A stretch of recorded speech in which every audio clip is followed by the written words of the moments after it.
Hello, hello, hello. The light is very bad. Today it is very gray outside and it creates this icy glow. Like it's bad. It's absolutely makes my face look completely pale. It's terrible. But whatever. Um, I observe on the internet that society still to this day, they think they are progressive and everything. They think they're modern. But when you observe how they talk and think, you see that they are not modern or progressive in a real sense. And when I say progressive, I don't mean liberalism with that. They probably think that liberalism is progressive. I don't think that. Progressive is when you're neither liberal nor conservative. That's very progressive. So we want to think beyond fads or movements. You need to question these things beyond religion, question religion, all of that. So what I observe is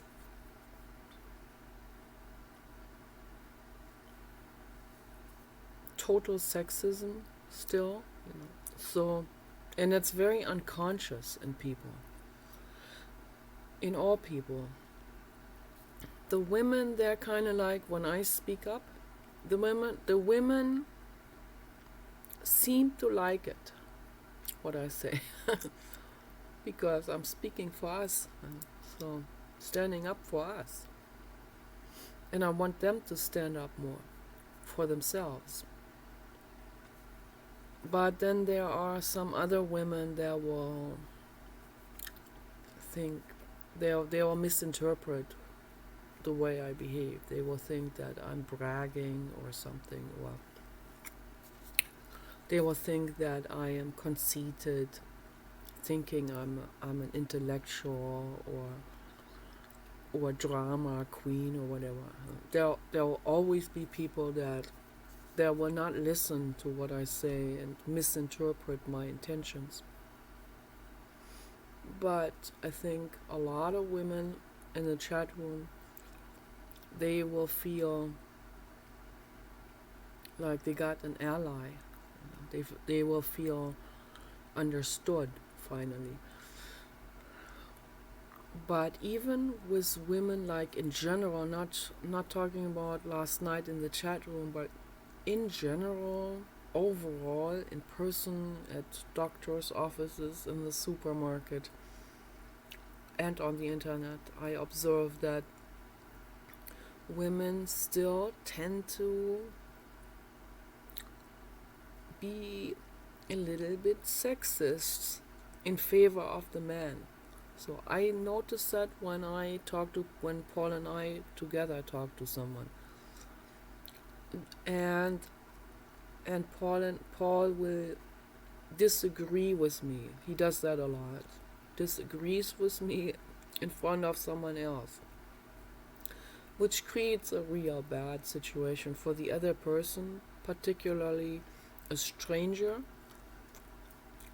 who feels like put on the spot, like he has to take somebody's side or something.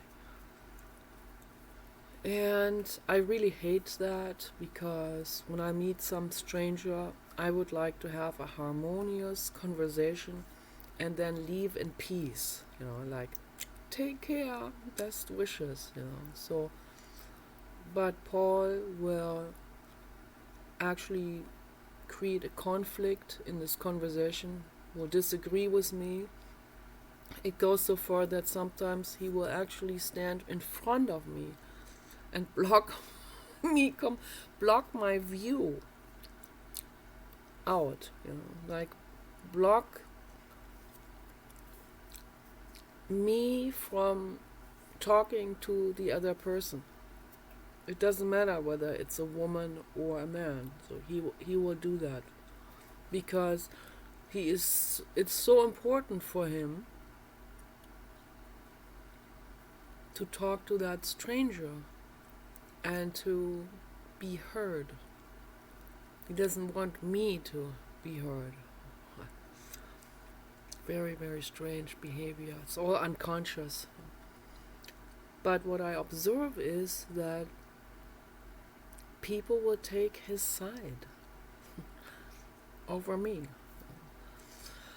no matter what the discussion was, unless it's some guy who really doesn't like him and who wants to get to know me. And that has happened too. So one time at Franklin Lakes Hot Springs, in the hot pool, guy put his hand on my knee. I was like, okay. And then he saw Paul. He didn't like Paul. And then we started talking with Paul. Paul didn't even notice that he put his hand on my knee. He has very selective observation and hearing too. Whatever doesn't feel good, he kind of blends it out. And then but then unconscious stuff comes up, and he sees that other guy as someone he needs to get into a competition with, but it's all unconscious. And that guy took my side the whole time, because obviously he wasn't the slightest bit interested in hearing what Paul had to say. So, and that was the subject, primotherapy, which always sets Paul off completely. It's like red flag. But in general, people will take Paul's side. So when I say A and he says B, they all believe B. So it's a strange thing. So,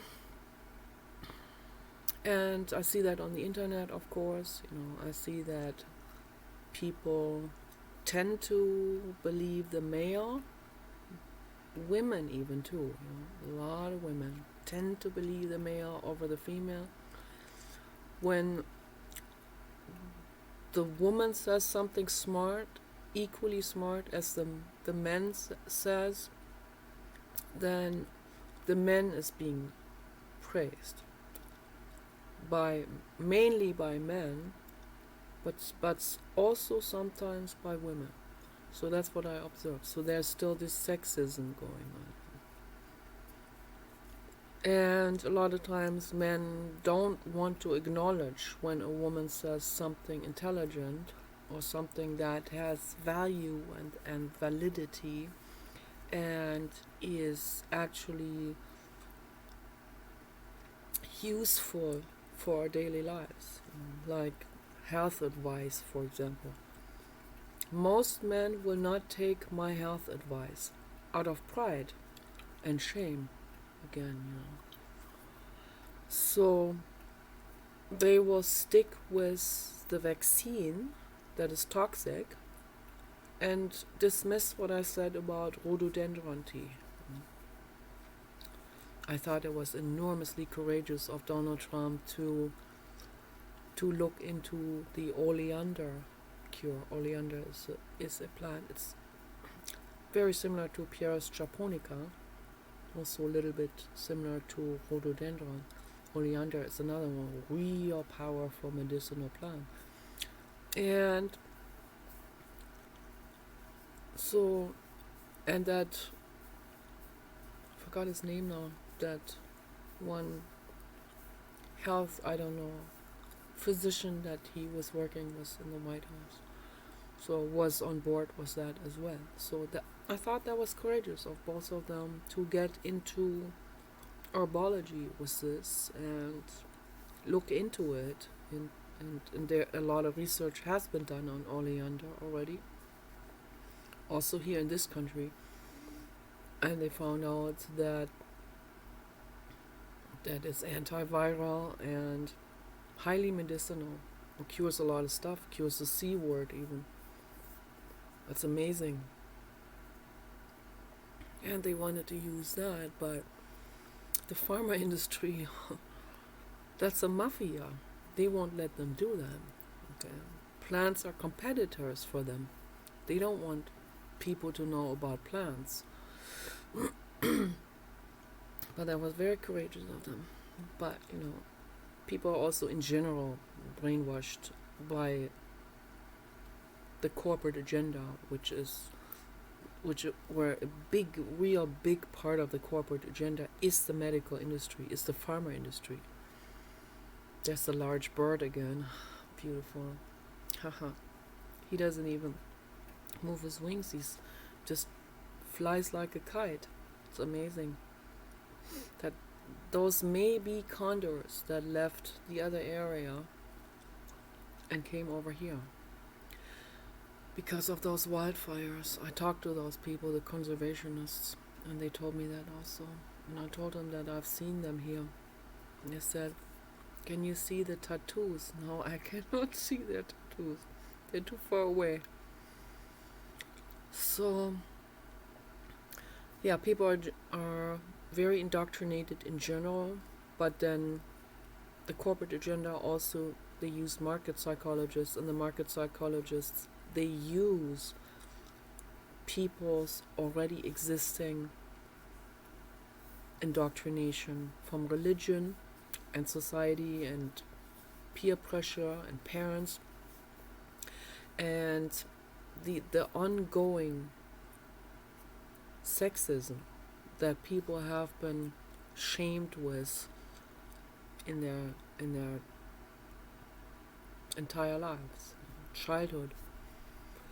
And they use that to drill other things in it, to link up other things to it, like link up pharmaceutical medication as being manly or as being the level-headed or as being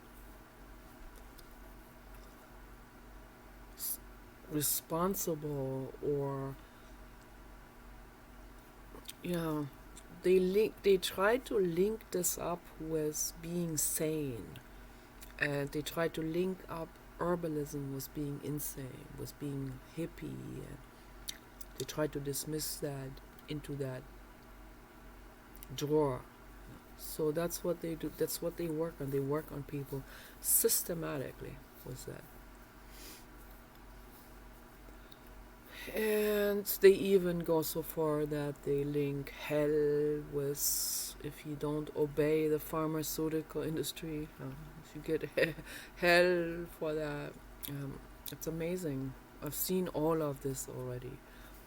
They have they have their demographics, they know exactly how to manipulate which group with which things, whatever they're already being indoctrinated with, they use that as a tool to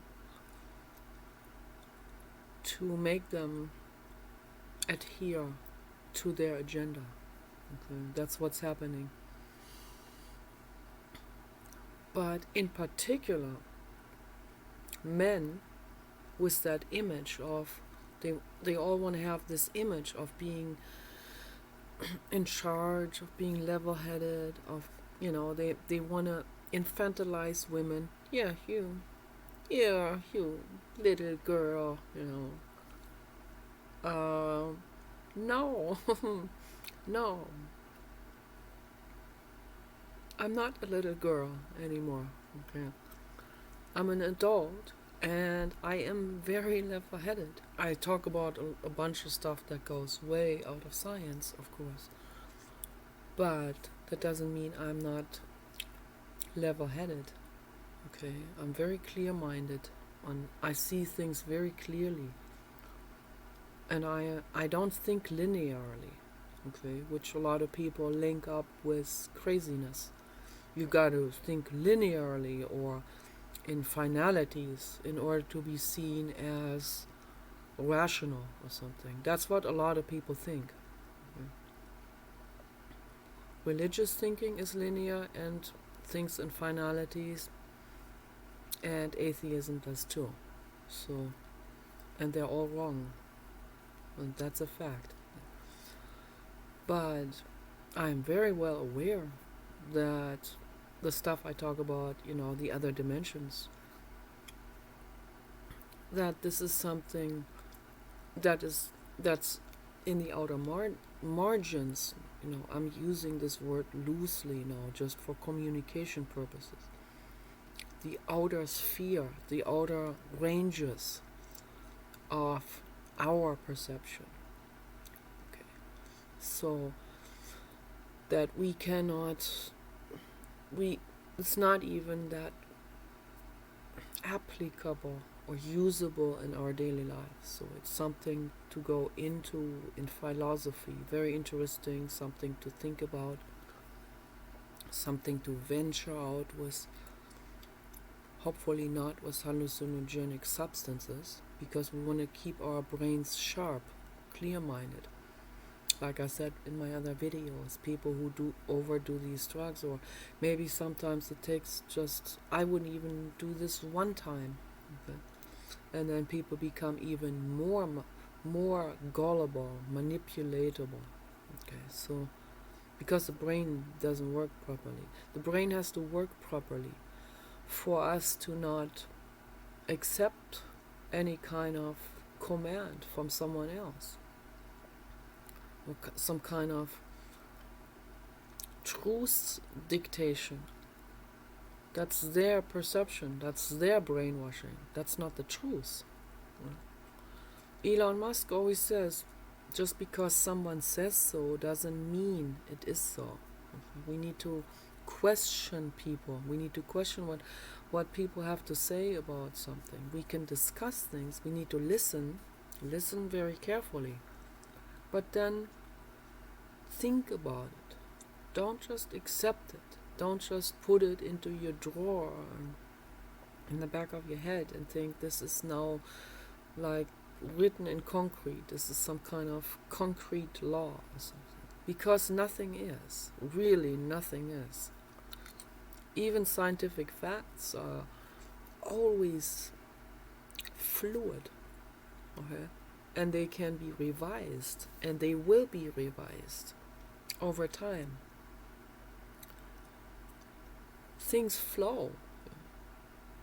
What is true right now, like this rock here, is solid right now. That may not be true anymore in 1 trillion years. This rock may not be in this form anymore, okay? So everything is fluid, even time, everything. Time is something that it's something we perceive, okay, in this time space continuum, as they call it. So this 3D realm. We can create some rock solid time, but even that seemingly rock solid time is very fluid, okay, and can fizzle out, dissolve into something else when you leave this planet, when you go far enough away. This fizzles out into something else. Okay? Or that black hole that is running on extreme speed that they found. So that's quite something that's quite scary. But it's Paul said it's trillions of light years away from here. So it's not something to be worried about. You need to be worried about global warming instead. So, but there's all kinds of things that that haven't been explained. So there is no such thing as linearity or finality. Everything is in a flow. Everything is moving, churning, becoming, changing, and shifting. Things in physics, they're not static. Okay, they don't stagnate. Okay? Everything is in a flux and an evolutionary flow. Okay, so but when I talk to people, particularly about psychology, I don't know, something is stuck in my throat. I don't know why it is. I see very adverse reactions often, and I see a lot of sexism still going on. And I see that particularly when I talk about uncomfortable subjects like, our needs and our desires. So I observe that men in the chat room, they can go up to a woman and say, okay, Gigi, age, size, height, and, cup size. So, and then Gigi will reply with her petite sizes. I don't know, that may be a man. People say it's whoever that person is, if that's a man or a woman or trans or whatever, or a gay man, could be a gay man. I think there may be some gay men or some trans men that will hide behind a woman identification. On the internet, that's very easy to do, of course. They don't even show a photo. They don't even show a name. It's just like some kind of made up thing. And so men are, it's fully accepted by society. If a man goes up and says, okay, now I need to know your age, your height, your weight, and your cup size. It's completely, fully accepted. Still, most women accept that too. They're like, well, it's the most normal thing in the world. He's a fine gentleman. Yes, it's so cool. Right? That's what they do, and it's never questioned. Okay? Some women are questioning. I would say 30% of women are starting to question that now. So paying attention. Good for you. Strong. Okay. And they will laugh about it, and they will make fun of it. That's not the right approach to educate them, to make fun of them, because then they retreat more into their ways. Because they have shame, so if they're being shamed more, then they'll retreat more into their act outs of some fake pride of whatever, facade, self-identification. We need to talk straight talk to them, direct talk. We need to be direct without shaming anyone. We need to say it the way it is. We need to address it the way it is. And that's what I'm trying to do. But they don't like it, of course. They get mad. They'll start insulting me. They will go back into their own ways of looking at things instead of listening. So I guess most people don't really get into the mind state of listening. But some will. And that's why I speak up. That's why I make videos, and that's why I talk to people about these kind of things. Because some are starting to listen. And that's wonderful, okay? And that's how we move forward. If I never said anything, then nobody would ever listen. And then we couldn't move forward at all. So I have to say these things. I have to bring it up. Also that the uncomfortable things that are stigmatized with shame from childhood. My mother putting some like an indirect shame on me having a vagina. So And I grew up with this, and I had to think about this over and over again. Why do I feel this shame about this? Why do I feel shame about having lust? Like, in society, women are not even, that's what I observe, all of these. Women are not even supposed to have lust. Like, you're some kind of real bad hooker or slut if you have lust. That's the message that we get. Hollywood also like reinforced that hugely. But Hollywood is finished now. Whether they realize it or not. They don't seem to realize it, most of these people in there. A lot of them are very old. Like, they haven't even paid attention what's going on. That more and more and more people are now starting to embrace hormones and body fat and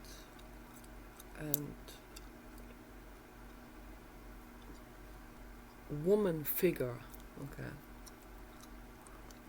And the more women embracing that, more men wanting that openly. They already want it, but they suppress it. All of this is happening. They suppress it out of shame because society and the fashion industry has done a lot of damage.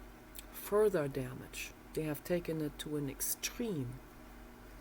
This already existing evangelical shame of people having, of women, girls having lust.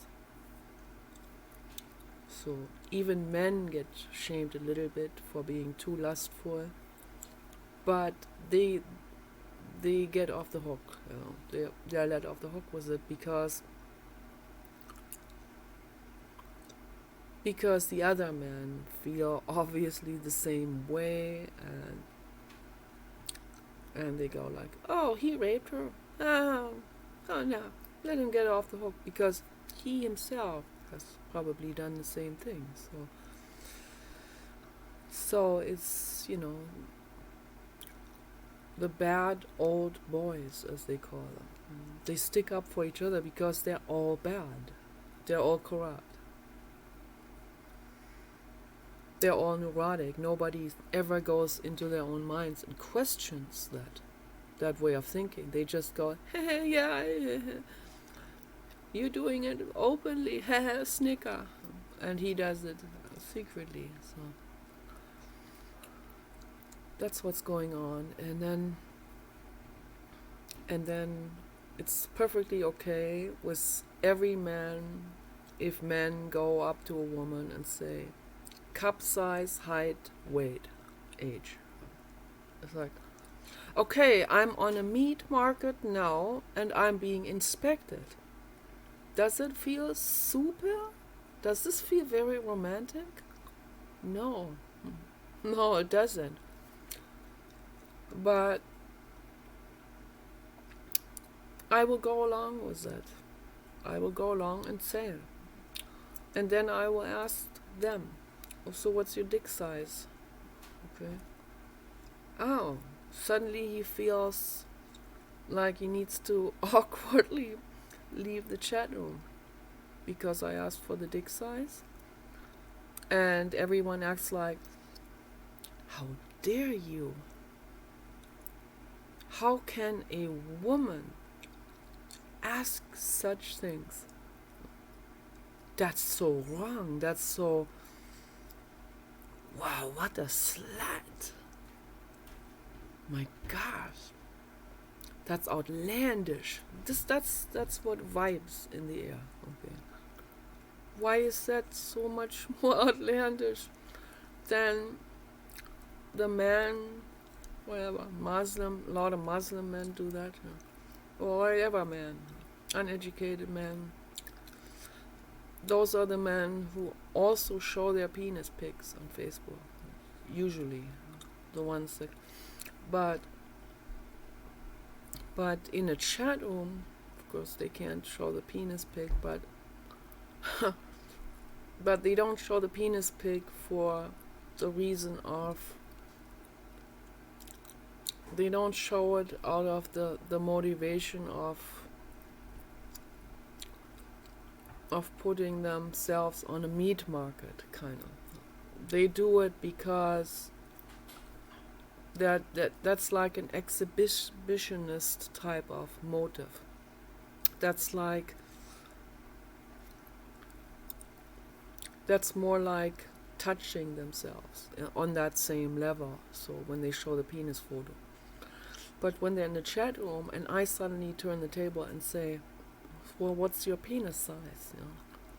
Then they think that is absolutely wrong of me to ask that. And everyone thinks that's absolutely wrong to ask that. And I think we should look at this now really closely and say, so what's wrong with this picture? What's wrong with that situation? Okay, that's obviously sexist. Yeah, this is very lopsided. That's very catering to the male. That's very male serving from society. Very sexist. Yeah. Very lopsided. That's not egalitarian. Okay. So we have the same right to ask these kind of questions. We have the same right, and not just in a rhetorical way, not just in a feminist way to make my point, to say, oh, let me turn the table here, let me reverse it, or let me put you on the meat market. Not just in that political activism mind state. No, in the actual daily living. I want to know what your dick size is, okay? So, and I have the right to ask that question. Absolutely. Why should I? I don't want to date someone who is not size compatible. And to talk about this in the chat room is super uncomfortable for people. They're not used to this. The man is allowed to do it. The woman is not allowed to do it. The woman is not allowed to put the men or many men onto some kind of meat rack on a meat market and compare them. Okay, he's this height, that weight, penis is that size. So, yeah. And compare them with each other. Of course we have to do. And then that one guy, I'm not going to mention names because I like him. He's trying really hard. But if he watches this video, he probably knows what I'm talking about. That guy is, I think he's religious, and he's actually very ashamed of his own. He's actually ashamed of having lust. I assume he is straight, so from what I've seen, he acts like he's ashamed of having lust for women. And he doesn't want that anymore. He wants to get away from that. He wants to become celibate in the mind too. So, which is all, that's religious, and that's a lie to yourself. But he was particularly set off by me asking someone what their dick size is. So he thinks that, the evangelical guy, he thinks that any size is okay, and we should date anyone of any size. No, you can't. Okay, I can't. You can't either. Okay? I'm a big mama. Okay, I have to have a big man. Okay, with a big dick. Sorry, it is. I'm made to feel ashamed about this while I'm saying this. Society makes me feel ashamed.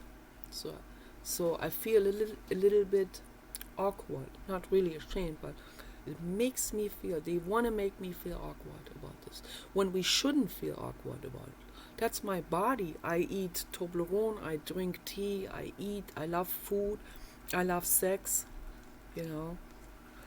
I love art, I love Mozart, I love music. I have senses. I'm a sensual being, okay? And why should the woman feel ashamed about asking a man about the sizes? Why are we silenced in that way? That is my question to society. I don't want to make the video too long, or it may not show up. The hacker might snatch it, and or I don't know what the hacker does with those videos when they get over a certain length. So, but that is my question that I want to leave people with now. Ask that question: why is it okay for men to ask women about the sizes, and why is it not okay for women to ask men about their sizes? So that's absolutely lopsided, and it is wrong. Okay, so take care.